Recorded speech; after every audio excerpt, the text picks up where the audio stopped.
តែអ្នកធ្លាប់ដឹងទេថាស្នែងគោដែលជាវត្ថុធាតុរឹងមាំអាចត្រូវបានគេយកមកកែច្នៃឲ្យទៅជាស្និតសិតសក់ដ៏មានគុណភាពបាន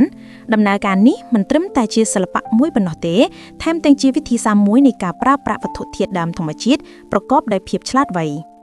ដំណើរការនៃការផលិតស្និតសិតសក់ចាប់ផ្ដើមដោយការយកស្នែងគោទាំងមូលមកអាចជាពាក់កណ្ដាលរួចហើយកាត់វាឲ្យទៅជាបន្ទះតូចៗដោយសារតែស្នែងគោមានលក្ខណៈរឹងគេមិនអាចយកវាទៅកែច្នៃភ្លាមៗបានទេគេយកបណ្ដៃស្នែងទាំងនោះទៅកម្ដៅលើភ្លើងរហូតដល់វាទន់បន្ទាប់ពីទន់ហើយគេប្រើប្រាស់ម៉ាស៊ីនសង្កត់សម្ពាធខ្ពស់ដើម្បីសង្កត់ស្នែងនោះឲ្យមានសភាពសំប៉ែតបន្ទាប់ពីស្នែងត្រូវបានសង្កត់ឲ្យសំប៉ែតហើយជាងឆ្លាក់ក៏ចាប់ផ្ដើមគូរគំរូស្និតសិតសក់ template ទៅលើបន្ទះស្នែងនីមួយៗរួចហើយកាត់វាចេញដោយប្រើម៉ាស៊ីន A គេត្រូវកាត់ផ្នែកដែលលើសចេញហើយប្រើម៉ាស៊ីនខាត់ដើម្បីធ្វើឲ្យផ្ទៃរបស់សិតសក់រលោងនិងមូលគែមបន្ទះស្នែងដែលត្រូវបានរៀបចំហើយត្រូវបានបញ្ជូនទៅកាន់ម៉ាស៊ីនកាត់ដ៏ជាក់លាក់ម៉ាស៊ីននេះនឹងកាត់ធ្មេញសិតសក់ជាជួរៗឲ្យមានគម្លាតស្មើគ្នាការខាត់រលោង